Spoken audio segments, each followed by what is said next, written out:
বিকাশ অ্যাকাউন্টের পিন আপনার মনে থাক বা না থাক, আপনি চাইলে এখন ফিঙ্গারপ্রিন্টের মাধ্যমে কিন্তু লগ ইন করে লেনদেন করতে পারবেন। এমন সুযোগটা বিকাশ দিচ্ছে। অনেকেরই কিন্তু হামেশাই পিন ভুলে যান আর এমার্জেন্সি মুহূর্তে ক্যাশ আউট করতে গেলে প্রবলেমে পড়ে থাকেন। এই পদ্ধতিটা আপনারা চাইলে অনুসরণ করতে পারেন। এজন্য প্রথমত আপনার বিকাশ অ্যাপসে চলে আসতে হবে। চলে আসার পরবর্তীতে দেখতেই পারবেন এখানে ড্যানের দিকে ফিঙ্গার বা ফেস আইকনের মতো একটা অপশান রয়েছে। আমি অ্যারো চিহ্ন দিয়ে দেখিয়ে দিচ্ছি। এখানে আপনাদের প্রথমত ক্লিক করে দিতে হবে। ক্লিক করে দিলে নতুন একটা ইউজার ইন্টারফেস আসবে এবং এখানে দুইটা অপশান দেখতে পারবেন।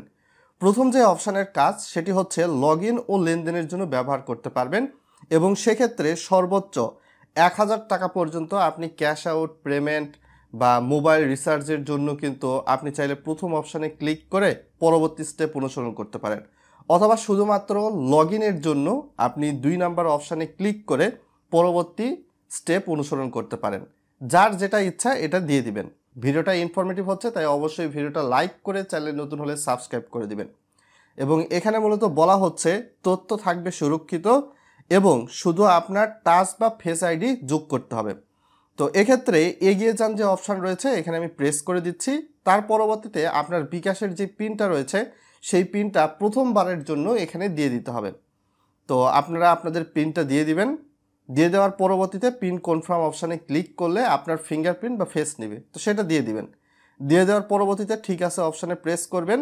এখন ফিঙ্গার আইকন যে অপশানটা রয়েছে এখানে আপনারা ক্লিক করে জাস্ট আপনার ফিঙ্গার বা ফেস আইডি দিবেন। তাহলে আপনার বিকাশ অ্যাকাউন্টে লগ ইন করতে পারবেন। সো এটা কিন্তু বর্তমান সময়ে বিকাশ কর্তৃপক্ষ ভালো একটা সুযোগ দিয়েছে। অনেক সময় দেখা যায় যে আপনারা হয়তো বা যেই দোকানে যাচ্ছেন ক্যাশ আউট করার জন্য সেই দোকানের আশেপাশে অনেক মানুষ কিন্তু থাকে যারা আপনার বিকাশ অ্যাকাউন্টের পিন কিন্তু দেখতে চায়। পরবর্তীতে আপনার বিকাশ অ্যাকাউন্ট যাতে হ্যাক না হয়, তো আপনারা চাইলে এই পদ্ধতি অনুসরণ করতে পারেন। আর বর্তমান সময়ে বুঝতেই পারতেছেন ডিজিটাল যুগ বলে কথা। এখন দেশের অধিকাংশ মানুষেরই কিন্তু বিকাশ অ্যাকাউন্ট রয়েছে। তো আপনি টাচের মাধ্যমে আপনার বিকাশ অ্যাকাউন্ট লগ ইন করে লেনদেন করবেন নাকি পিনের মাধ্যমে লগ ইন করে লেনদেন করবেন সেটা একান্তই আপনার ব্যক্তিগত বিষয়।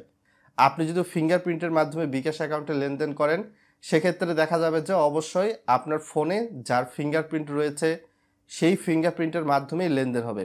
অন্য কারো ফিঙ্গারপ্রিন্ট দিয়ে কিন্তু এখানে লেনদেন হবে না। সো বুঝতে পারতেছেন বিস্তারিত বিষয়টি বন্ধুরা।